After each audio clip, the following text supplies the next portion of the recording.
తెలంగాణకు 8 పైసలు ఇయ్యరు, మెడికల్ కాలేజ్ ఒకటి ఇయ్యరు, ఒక ప్రాజెక్టుకు రూపాయి ఇయ్యరు.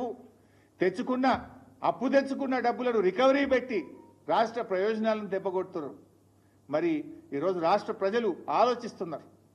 రాష్ట్ర ప్రజల పక్షాన రాష్ట్ర భవిష్యత్తు దృష్ట్యా మేము ఒక బాధ్యత కలిగిన ప్రతిపక్ష పార్టీగా ప్రజాప్రతినిధులుగా ఇటు కేంద్ర రాష్ట్ర ప్రభుత్వాలకు దృష్టికి తెస్తా ఉన్నాం.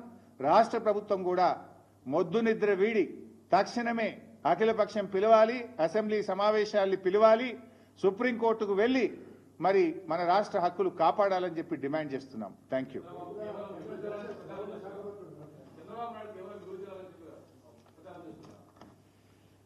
ఒకవేళ అవి మిగులు జలాలైతే తెలంగాణ తెచ్చుకున్న కాళేశ్వరం ప్రాజెక్టును అనుమతులు రద్దు చేయాలని ఎందుకు అడిగారు? భక్త రామదాస్ ప్రాజెక్టుకు అనుమతులు ఇవ్వొద్దని ఎందుకు అడ్డుకున్నారు?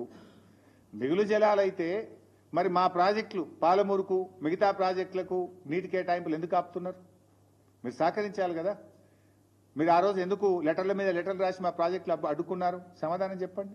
అవి మిగులు జలాలు కావు.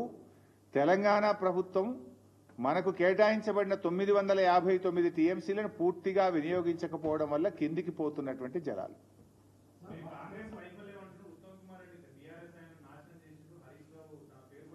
ప్రత్యేక సమావేశాలు అసెంబ్లీలో పెట్టమనండి. ఆల్రెడీ వైట్ పేపర్ పెట్టే మూతి వలిగేటట్టు సమాధానం చెప్పిన. మళ్ళీ ఏ అంశం మీద పెట్టాడో, ఎస్ఎల్బీసీ టనల్ ఎందుకు గూలిందో పెట్టాడా చర్చ పెట్టమని, కాళేశ్వరం మీద చర్చ పెట్టాడా పెట్టమని, లేదా గోదావరి బంకచెర్లలో రాష్ట్ర ప్రయోజనాలు కాపాడడంలో ఎట్లా ఫెయిల్ అయిందో చర్చ పెట్టమనండి. అసెంబ్లీ సాక్షిగా 3 కోట్ల మంది ప్రజలు చూసే సాక్షిగా మీ అందరి సాక్షిగా నేను చర్చించడానికి సిద్ధం, సమాధానం చెప్పడానికి సిద్ధం.